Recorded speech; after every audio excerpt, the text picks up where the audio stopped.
It's unused. Okay, all right. How thrilled are you to take this program in advance the first year? We're really happy. We're so happy. You know, we're so happy. I mean, this is great. I mean, this is what you work for from day one for these moments. Listen, there were a lot of people picking South Dakota State for good reason. They're really good. We didn't play perfect, but our guys hung in there and hung around. And how about the last couple plays with Cam there? But what a feeling, Clay. What a great feeling. 70, they score, I think, 10 unanswered. Micah Potters there at the ready. I saw you kind of, and then what happened? At what point? Coach is going to put the breath. There was some uncertainty with the timeline about this play for Cam. Some guys said, oh, it's been there for a while. Coach Peden said it was 2 days ago that it goes in. We just put it in. We have a similar play for our point guard. Okay. We have a similar play for our point guard. And we just put that action in for Cam. We knew how they guarded, and it was great because, you know, obviously it was Coach Peden's call. Yeah. He's the one that made the call. But we were talking in game planning. We said, hey, we need splash is the call. But actually, don't record that. But we That's a great little thing. I think there's too many live cameras. Yeah. Okay. All right. Yeah.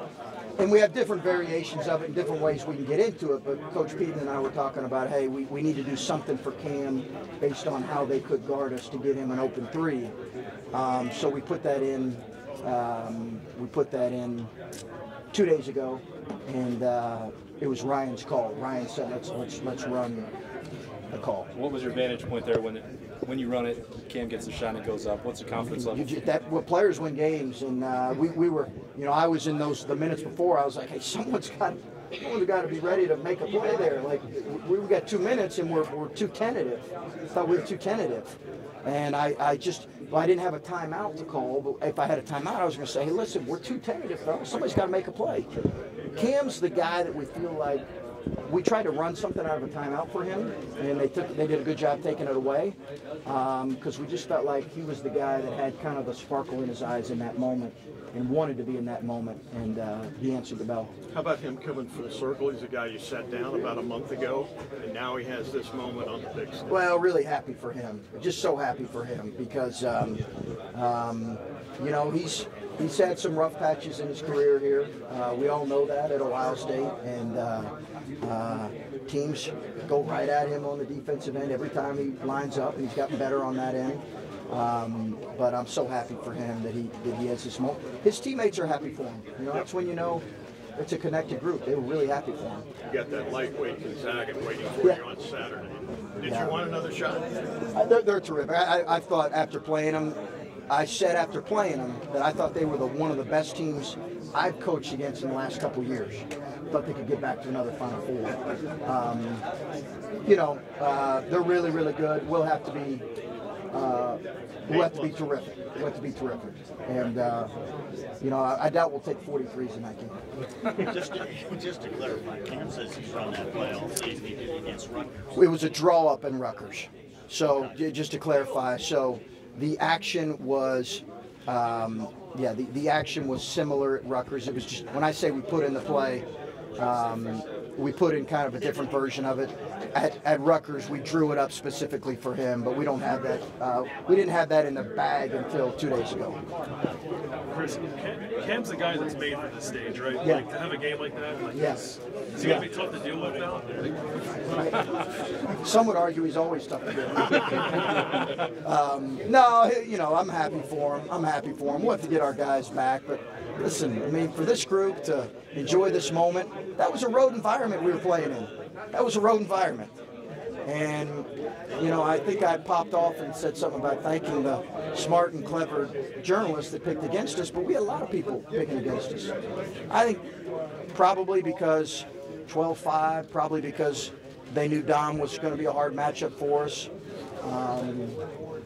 And I'm just proud of them enjoying this moment, and we'll get them back right by Saturday.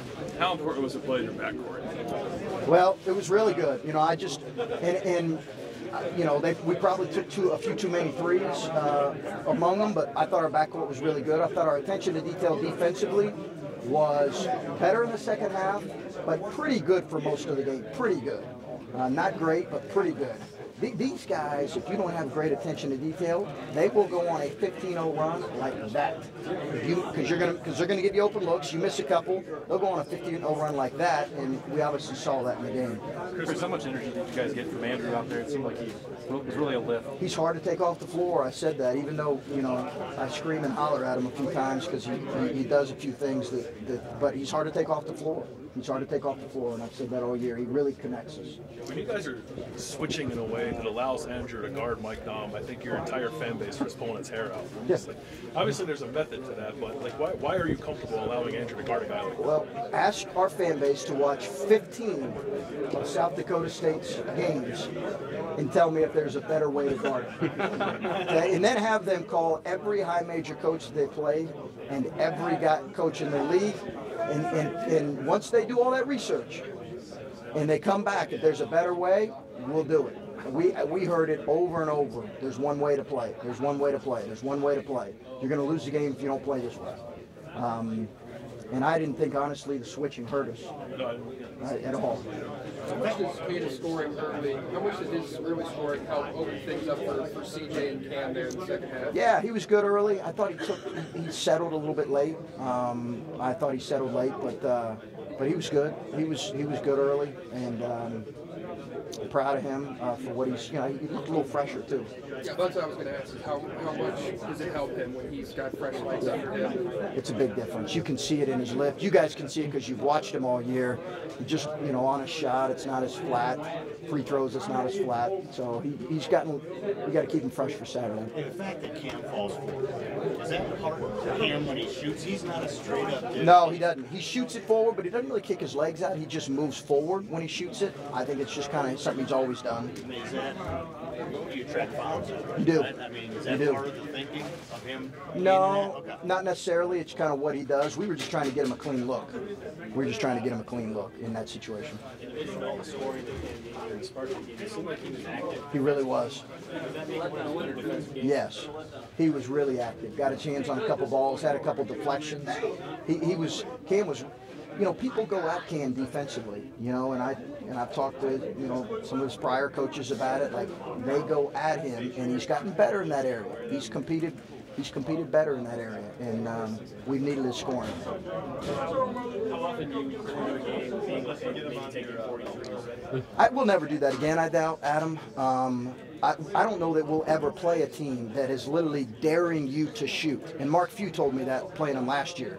Now they're better than they were last year, but Mark said they're going to dare you to shoot. And I think, as I think I might have told you, I think we probably took eight to 10 that I would say we could have better one than that. We could have moved them better, but you saw them. They're like, no one's guarding Andrew Dockich. No one was guarding Andre. And sometimes it's harder to make it in those situations. But I only took issue with about 10 of them. When did you talk to Mark about I called Mark at about 10 o'clock in my office on, what day is it, Thursday? On Tuesday night. No, Monday night. And I said, Mark, what's going on? And he goes, I'm just drinking a beer, looking at the mountains here. And I said, Mark, I'm in the office with Coach Pete and putting the game plan for South Dakota State. Somehow, something's not right here, Mark. And I really like him, and he's one of the best coaches out there. He was willing to talk to you, even though when you guys could face each other here? Yeah. He was willing to. I don't know how much it necessarily helped because they're different than they were last year, but yeah, he was able to give me his thoughts, and that's why I called him. And you trust him? Oh yeah. No, I trust him. Yeah, shoot, after playing us, he wants to play us again. You think he was hoping for that matchup? Didn't want to see Dom. He wanted to see you. Yeah, he's going to give me his whole scouter report on him. I think after he played us. So.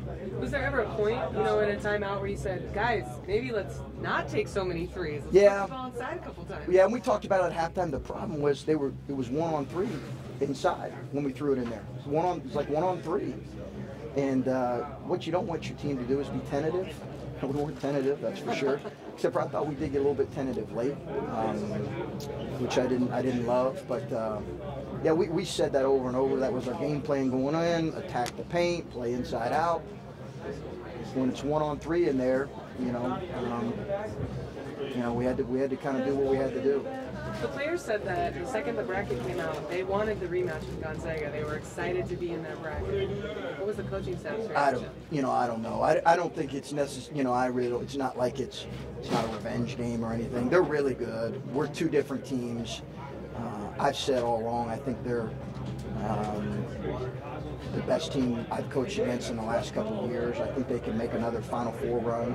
Listen, we're going to have to play extremely well. I mean, you guys saw, it wasn't close in game one. It was not close.